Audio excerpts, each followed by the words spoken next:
Tonight we're going in depth on a bill that just passed out of the state Senate that would give students more time on job sites to learn and grow into the careers they want to have when they grow up.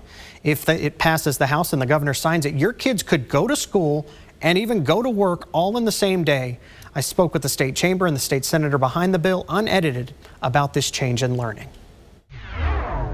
Joining me today is State Senator Seifried and Brent Skarky from the state chamber to talk about a bill going through that could impact your kids and how they learn about jobs. Thanks for joining me today.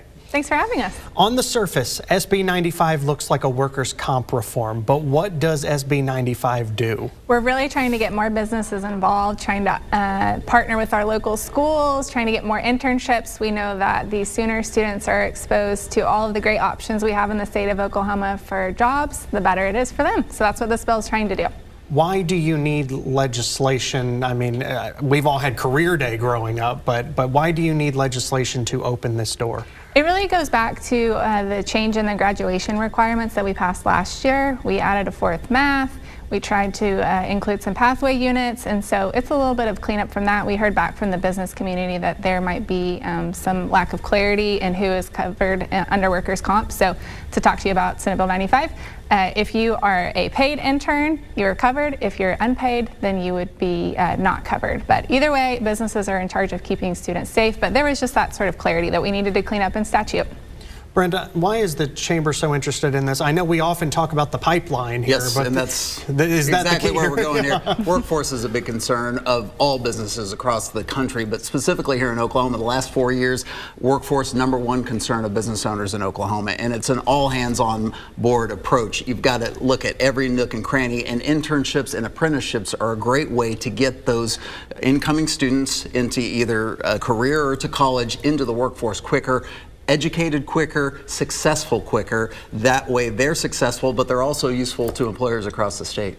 Does this kind of speed up, because I know there's the option for kids who, you're not in college, you don't have the foreign language requirement. Does this kind of speed up getting them employed if they don't go to college? Definitely. It's a great way to get them exposed to what they want to do. There's a great story coming out of Bartlesville of a young woman who went through the fire training approach and did the internship with Washington County. She's now at the age of 23. She's only 19, but she's where a 23-year-old would be in the process of becoming a firefighter, so it really speeds up the process. How much time would I be allowed to, I mean, obviously still have to learn, you know, my basics, reading, writing, arithmetic, but how much time would I be allowed on a job site, or my student would be allowed on a job site?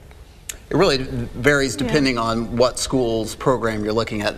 Take Bartlesville, for instance. 2 hours a day for an entire semester is what they're spending when they do their 2-credit internship a day. So that's a lot of hands-on time. It's a lot of getting to know that, but the employer benefits as well, because they're basically doing a working interview with that student. So maybe right after they get out of high school, let's hire Johnny. Or maybe after 4 years of college, you know, Sally was really good when she interned here. Let's hire her as well. So everybody wins. It's a great option. What kind of career fields are we looking at here? I mean, you talked about the firefighter, and I saw that story as well, but are we talking about, like, can students go to hospitals and scrub up? I mean, not surgery-wise, but can they see that kind of stuff? Is it everything? Yeah, I think it's everything. I have seen some of the drafts from my local school, Claremore Public Schools. They were really instrumental in working with the state chamber and passing the graduation requirements. I got a snapshot of it, and I am so proud of them. Really exciting options, and we're talking about manufacturing, ag, hospitality, so many options that we really don't even talk about quite often enough.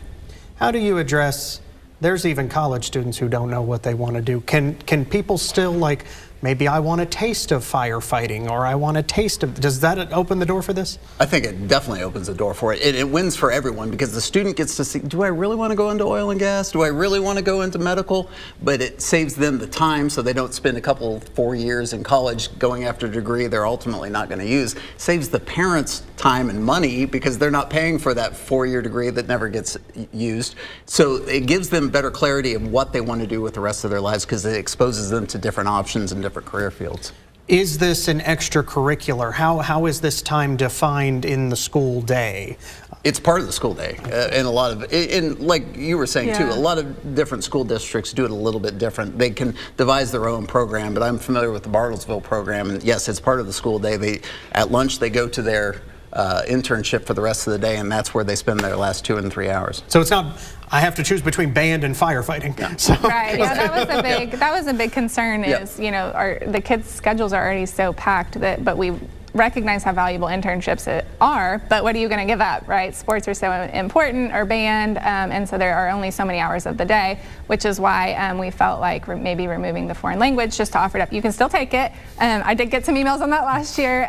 We still value it, but if you know you're going to go and maybe you want to go and be in a different career, then like let's you start doing that sooner rather than later. In some of those fields, they can actually count credits in other departments. So you go into a welding class, and the math involved in that gets you your geometry credit. And those kind of crossover credits are happening all the time, and it really benefits everyone.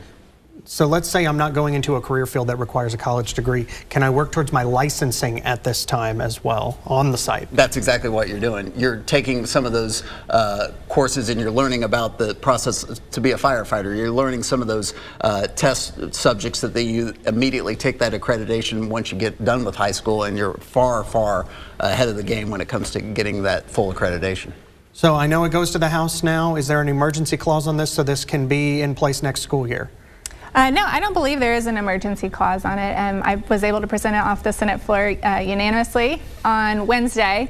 And so, yeah, it's over in the House of Representatives, and we'll see how it fares over there. So this pretty much just, if this passes, okay, we have a path forward. We can do this next school year, no matter when it technically takes effect. And it's about getting those businesses involved, because we've got a lot of schools that are involved and they continue to grow with the school districts that are involved in the program, but it's about getting the business to partner with them to make sure that the business feels safe to get involved in that kind of relationship, to open up 5 spots for internships. And I think that's the winner. All right, thank you. I'm out of time. Thank you so much. We'll be watching the bill. Thanks for having us. Thank you.